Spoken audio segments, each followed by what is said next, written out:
साहब। अरे क्या हुआ? साहब मेरे पीछे ना गुंडे पड़े, प्लीज मुझे बचा लो। क्या गुंडे?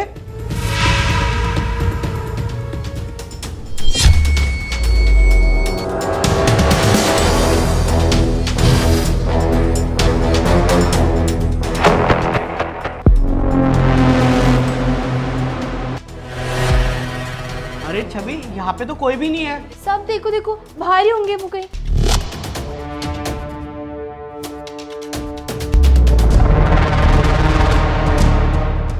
अरे छवि, यहाँ पे कोई भी नहीं है। छवि कोई भी नहीं है बाहर। तुम तो बिना मतलब के डर रही थी। साहब वो वहीं थे, मैं तो अपनी जान बचा के आई हूँ, अब पता नहीं कहाँ चले गए। चलो कोई नहीं, तुम एक काम करो, अपना काम कर लो जाके। ठीक है साहब। साहब क्या हुआ है? यहाँ पे चिल्लाने की आवाजें आ रही थी। अरे कुछ नहीं, इसके पीछे ना गुंडे पड़े हुए थे, वो ये घबरा के आई और यहाँ पे आके बैठ गई। और पता नहीं क्यों घबरा रही है, बोल रही है मेरे पीछे गुंडे पड़े हुए हैं। मैंने बाहर जाके देखा तो मुझे कोई भी नहीं दिखा। वो साहब मैं ना वो पीछे वाली गली से आ रही थी जो थोड़ी सुनसान है ना, ताकि मैं जल्दी काम पर आ सकूं। और वो गुंडों ने मुझे अकेला देखा ना तो बस पीछे ही पड़ गए। बस मुझे ही पता है मैं कैसे अपनी जान बचा के यहाँ तक पहुँची हूँ साहब। चलो छोड़ो ये सब, तुम दोनों ना अपना अपना काम करो, कोई आएगा मैं देख लूँगा अपने आप। जाओ। जी साहब। चलो छवि, मालिक का कमरा साफ कर।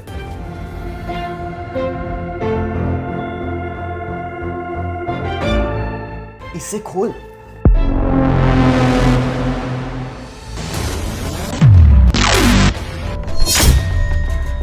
बस इतने से? मैं पागल है क्या? ये देख।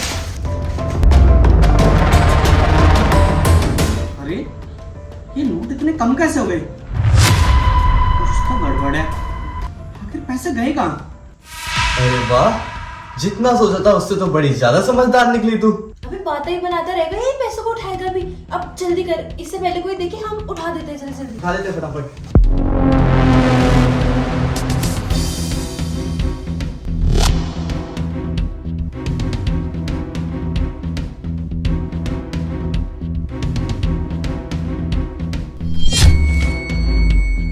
पैसे ढूंढ रहे हो ना तुम? हाँ, पर तुम्हें कैसे पता? मैं बताती हूँ तुम्हारे पैसे कहाँ हैं। आओ मेरे साथ।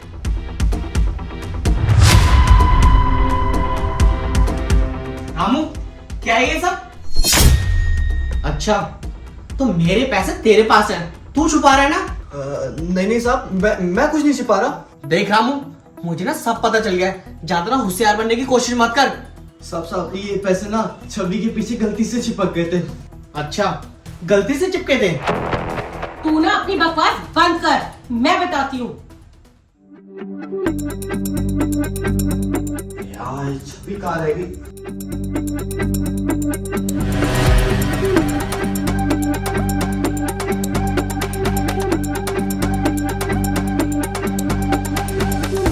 हेलो छवि, भावना साहब जी पैसे गिन रहे हैं ड्राइंग रूम में बैठ के, और सारा पैसा टेबल पे बिछा रखा है। तो एक काम करियो, कोई ना कोई बहाना लगा के आ जाइयो और उनको ना इधर उधर भेज दियो, तो कुछ भी करके वो पैसे ले लियो। और हमें पैसे चाहिए और मैं तेरा पूरा साथ दूंगा। चल ठीक है, मैं फोन करता हूँ, तू ना जल्दी आ जा। अच्छा, तो ये प्लान तुम दोनों का था? अरे तुम दोनों को शर्म आनी चाहिए। तुम ना थोड़ा सा भी नहीं सोचा कि जिस घर में तुम खा रहे हो उसी घर में चोरी कर रहे हो? तुम्हें शर्म आनी चाहिए। मेम साहब हमें माफ कर दीजिए, हमने भी मजबूरी में किया, हमसे बहुत बड़ी गलती हो गई। मेम साहब आपके घर पे काम करके हम इतने पैसे नहीं बचा पाते कि अपने बच्चों की फीस भर पाए। इसलिए हमें लालच आ गया था मेम साहब, हमें माफ कर दीजिए। आज के बाद कभी ऐसा नहीं करेंगे। बच्चों को पढ़ाने के लिए तो ये सब किया हमने मेम साहब।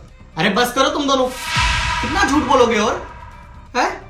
और एक बात बताओ, तुम लोग बच्चों के नाम पे हमसे पैसे तो ले लेते हो, पर उन बच्चों को स्कूल भी नहीं भेजते हो। तुम यही सब करने आए थे ना मेरे घर पे? चोरी करने आए थे ना? अब देखना, तुम्हें तो ना मैं सीधा जेल भेजूंगा। और रही बात तुम दोनों की मदद की, तो तुम्हें अगर कल को सच में मदद की जरूरत पड़ेगी ना, तो कोई भी मदद नहीं करेगा। और मुझसे तो उम्मीद ही मत रखना। साहब आज के बाद इस घर में हम ऐसे कभी चोरी नहीं करेंगे। आज के बाद ना ऐसा मौका ही नहीं आएगा। तुम दोनों ना अभी के अभी मेरे घर से निकलो। और मैं तुमसे कहता था ना कि इन नौकरों को ना इतना सर पे मत चढ़ाओ, पर तुम मेरी बात तो सुनती नहीं हो ना। हाथ देख लिया, मैं तुमसे बोलता था ना इन नौकरों को इतना सर पे मत चढ़ाओ। देखो आज इन्होंने क्या करा है, इन्होंने हमारे घर पे चोरी करी आज। सही कह रहे हो तुम, ये सब ना मेरा ही कसूर है। अरे मैंने तुम्हें किस चीज की कमी छोड़ी थी तुमने जो मांगा ना मैंने वो दिया तुम्हें। अरे कभी पैसों के लिए तो मना ही नहीं किया।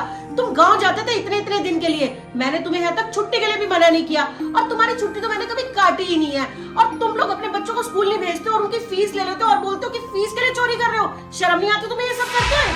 अरे बस करो, इनको ना समझाने से कोई फायदा नहीं है। और तुम दोनों मेरी शकल क्या देख रहे हो? मेरे पैसे दो और निकलो यहाँ से। इससे पहले मैं पुलिस को बुला लूं। निकलो।